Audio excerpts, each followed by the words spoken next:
Political जमातें, मुख्तलिफ झंडों वाले, मुख्तलिफ नामों से काम करने वाले, वो जब अपने इक़्तिदार के लिए इकट्ठे हो जाते हैं तो दीनदार लोग इकट्ठे क्यों नहीं होते? वो तो ऑलरेडी उन्हीं का हिस्सा है, और जो तागूत के आला-ए-कार हैं वो भी उन्हीं का हिस्सा है। इंसान को खुद नहीं पता होता है कि मैं कहाँ से ट्रेस किया जा रहा हूँ, कहाँ मुझे इस्तेमाल किया जा रहा है। हसनैन है अहमदपुर शर्किया से, कहते हैं कि देखा जाता है कि हर इलेक्शन में मुख्तलिफ झंडों, मुख्तलिफ जमातों और मुख्तलिफ कौमों और कबीलों से ताल्लुक़ रखने वाले दुनियादार लोग अपने दुनियावी मफाद के लिए और हुकूमत और इक़्तिदार के लिए इकट्ठे हो जाते हैं। कई सारी जगहों पे मुश्तरका इलेक्शन भी लड़ते हैं और कई सारे मौक़े पे वो इकट्ठे चलते भी हैं, एक दूसरे को बर्दाश्त भी करते हैं। तो उलमाए किराम दीन के तहफ़्फ़ुज़ के लिए इकट्ठे क्यों नहीं होते, इस बारे में वजाहत फरमा दें। देखें, गुजारिश ये है कि कुछ चीज़ें इंसान अपनी कोशिश से, जद्दोजहद से हासिल करता है, और कुछ चीज़ें अल्लाह रब्बुल आलमीन की तरफ से मुक़द्दर में लिखी जा चुकी होती हैं, जिसे तकदीर कहा जाता है।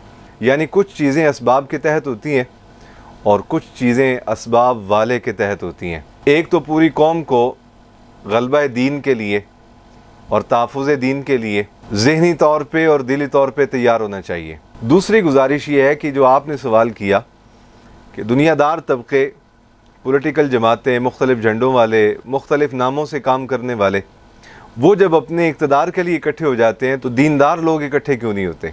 आपका सवाल बिल्कुल सही है। असल बात यह है कि अल्लाह रब्बुल आलमीन ने मोमिनीन की ही आज़माइश फरमानी है। कुफ़ार को क्या आज़माया जाना है?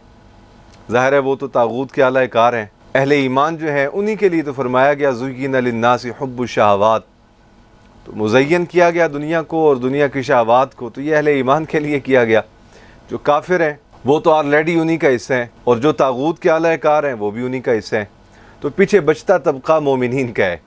तो मोमिनीन के लिए आजमाइशें भी हैं, इम्तिहान भी हैं, तकलीफ़ें भी हैं, मुशक्क़तें भी हैं, और फिर अल्लाह रब्बुल आलमीन ने एक वक्त मुकर्रर कर रखा है। वो वक्त जब आएगा तो इंशाअल्लाह ताला दीन तख्त पर भी आएगा और अल्लाह रसूल की मदद और नुसरत भी आएगी, लेकिन उसके लिए कुछ मराहिल हैं। उलमाए किराम के साथ, मजहबी शख्सियात के साथ, और ख़ास तौर पे दीनी तहरीकों और तंजीमों के साथ वाबस्तगान जो होते हैं, ये वाबस्तगान दर हकीकत एक बहुत बड़ी आजमाइश बन जाते हैं। दाएँ बाएँ ऐसे लोग होते हैं कि जो कान भरते हैं, दाएँ बाएँ ऐसे लोग होते हैं कि जो एक दूसरे के ख़िलाफ़ ज़हनसाज़ी करते हैं, गलत अफवाहें, गलत ख़बरें पहुँचाते हैं, गलत फहमियाँ पैदा कर देते हैं एक दूसरे के मुतालिक। ये एक बुनियादी सबब है कि जिसकी वजह से चाहने के बावजूद, दिल में दर्द और एहसास होने के बावजूद भी क़ुर्बतें नहीं बन पाती। एक सबब तो ये, और एक सबब है जिसे मैं सिर्फ़ इशारतन बयान करूँगा, मैं उसकी खोल के वजाहत नहीं कर सकता। बाज़ औक़ात ऐसा होता है कि इंसान को ख़ुद नहीं पता होता है कि मैं कहाँ से ट्रेस किया जा रहा हूँ और कहाँ मुझे इस्तेमाल किया जा रहा है। ये भी एक सबब है।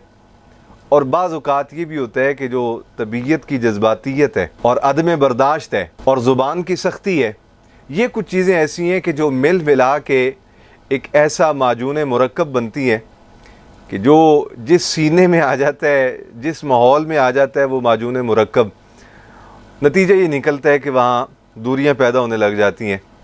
बहुत सारे मकामात पे हमने ऐसे देखा कि अच्छा खासा प्रोग्राम चल रहा है, कोई एक ख़तीब साहब उठते हैं, वो कोई ऐसी बात जड़ देते हैं कि उसके बाद सारा प्रोग्राम का जो डिसिप्लिन है वो ख़त्म हो जाता है। हमारे साथ कई बार ऐसा मामला बज़ाते ख़ुद हमने देखा। तो बस एक तो इखलास के साथ हर मोमिन ये दुआ करे अल्लाह रब्बुल आलमीन की बारगाह में कि अल्लाह निफाज़ दीन के लिए हमें कबूल फरमा ले, इखलास के साथ ये दुआ करे। और दूसरी बात ये कि हर एक जो है वो अल्लाह रसूल के लिए अपने आप को कुर्बान करे, अपने आप को पेश करे, अपनी ख्वाहिशात को कुर्बान करे। जब तक ये चीज़ें नहीं होती उस वक़्त तक तकसीम दर तकसीम का सिलसिला जो है ये जारी रहेगा, और इसी तरह आजमाइश और इब्तिला का सिलसिला भी जारी रहेगा। हाँ, एक बात है कि जो ये आरज़ू और तमन्ना और ये ख्वाहिश लिए दुनिया से चला जाएगा, उसका शुमार यकीनन इंशाअल्लाह ताला अहले ईमान में होगा और क़यामत वाले दिन नबी अकरम सल्लल्लाहु अलैहि वसल्लम के ग़ुलामों में होगा। अब ऐसा शख्स के जिसके दिल में कभी ये ख्वाहिश ही पैदा नहीं हुई कि अल्लाह उसके रसूल का अता करदा दीन कानून जो है उसका निफाज हो सके। वो हमेशा तागूत का आला कार रहा या तागूत का सिपाही बन के रहा, तो जाहिर है कि ऐसे आदमी के बारे में फिर मैं तो राय देने से कासिर हूँ। आप कोशिश करें अपने हल्का अहबाब तक ऊपर जाने की कोशिश न करें, अपने हल्का अहबाब तक मोहब्बत बांटें, प्यार तकसीम करें, एक दूसरे की राय को सुनने का ज़ौक़ पैदा करें। मुखालिफ राय का मतलब मुखालिफत नहीं होता, मुखालिफ राय का मतलब इख्तिलाफ राय है, ना कि झगड़ा और फसाद और तौहीन। तो इन चीज़ों से अगर आहिस्ता आहिस्ता हमारे अफराद बचने शुरू हो जाएं तो खैर की उम्मीद यकीनन की जा सकती है। अल्लाह रब्बुल आलमीन की बारगाह से मायूसी नहीं, इंशाअल्लाह ताला अल्लाह जल्द खैर के असबाब पैदा फरमाएगा। आप जैसे अहले ईमान जो दर्द दिल वाले हैं, ज़ौक़ वाले हैं और ये ख्वाहिश रखते हैं कि अल्लाह उसके रसूल के दीन का निफाज हो, और उसके लिए अल्लाह रब्बुल आलमीन हमें और हमारी नस्लों को कबूल फरमाए। आप जैसे लोगों का वजूद इंशाअल्लाह यकीनन उम्मत के लिए खैर का सबब बनेगा। अल्लाह रब्बुल आलमीन हमें आपस के मामलात चार दीवारी के अंदर बैठ के हल करने की तौफीक से माला माल फरमाए। आए रोज़ हम जो देखते हैं कि सोशल मीडिया पे फ़लाँ शख्स ने फ़लाँ के ख़िलाफ़ क्लिप चढ़ा दिया, फ़लाँ ने फ़लाँ के ख़िलाफ़ क्लिप चढ़ा दिया, इससे बड़ी तकलीफ़ होती है। अल्लाह रब्बुल आलमीन दिलों में मोहब्बतें पैदा फरमाए। अस्सलामु अलैकुम व रहमतुल्लाहि व बरकातुहू।